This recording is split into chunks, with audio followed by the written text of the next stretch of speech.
Could Canada, with its vast landscapes, polite culture, and maple syrup pride, ever become the 51st state of the United States?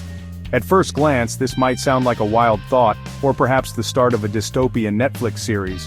But the idea has floated in political discussions both seriously and sarcastically for decades.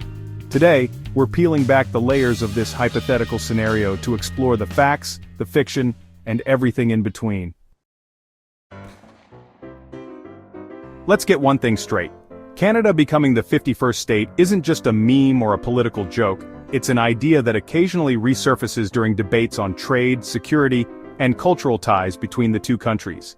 Most recently, public figures on both sides of the border have reignited the conversation, prompting everything from heated discussions to humorous tweets.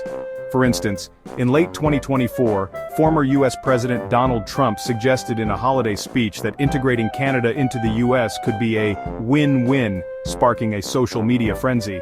Meanwhile, Kevin O'Leary, the Canadian entrepreneur and former Shark Tank star, hinted that Canada's economic struggles could make the idea worth considering. Why would anyone suggest this? So why does this idea even come up? Let's break it down. Economic synergy. Canada and the US are already deeply connected economically, with trade between the two nations exceeding $700 billion annually. Combining forces could streamline cross-border commerce, eliminate tariffs, and maximize shared resources like energy and fresh water. Security interests. Both nations collaborate closely on defense, particularly through NORAD, which monitors airspace for potential threats. Uniting could simplify defense operations in the north and offer a united front against global powers like China and Russia. Political reasons. Some argue that recent political and economic challenges in Canada, including rising inflation and housing crises, could push Canadians toward a stronger alliance or even integration with their southern neighbors. But of course, it's not all practical advantages. The roadblocks. Here's where things get sticky. While there are potential benefits, the obstacles to Canada becoming a US state are massive, and not just because Canadians love their hockey rivalries and maple syrup. Cultural identity. Canadians often pride themselves on not being American.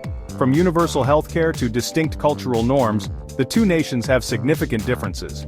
Losing sovereignty would mean sacrificing a unique national identity, something many Canadians aren't willing to do.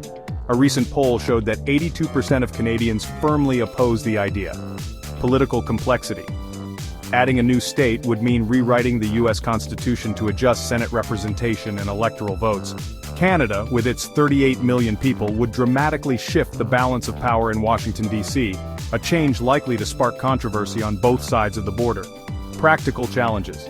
On a practical level, merging two countries with separate legal, healthcare, and tax systems would be a logistical nightmare. Plus, could you imagine Canada's provinces trying to adjust to the concept of U.S. states? Alberta might get along just fine, but Quebec, that's a whole other story. Section 4. Historical and hypothetical. This isn't the first time statehood has come up for debate. Historically, the U.S. has expanded its borders through annexation, with states like Hawaii and Alaska joining under unique circumstances. But annexing Canada would be unprecedented in size and scope. Now imagine this. If Canada became a state, its population would make it the second largest state by population, after California. Economically, it would contribute more than $2 trillion to the US GDP, yet the question remains, would it be worth the cost of losing an entire nation's independence? What if? What if this idea wasn't just hypothetical? What would the future look like? Here's a thought experiment. The upsides: seamless trade and travel, a united approach to climate action and resource management, shared defense with Canada's Arctic region strengthening US global power.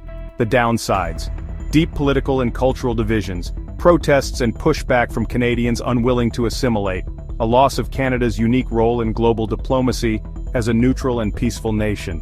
It's a scenario packed with questions and very few clear answers. The big question. So, could Canada ever really become the 51st state? While the idea might intrigue some and terrify others, the reality is that it's incredibly unlikely. Canada's strong sense of identity, paired with the overwhelming logistical and political challenges, makes it almost impossible. But hey, imagining the what-ifs is part of the fun, right? We want to hear from you. Do you think Canada would benefit from joining the US?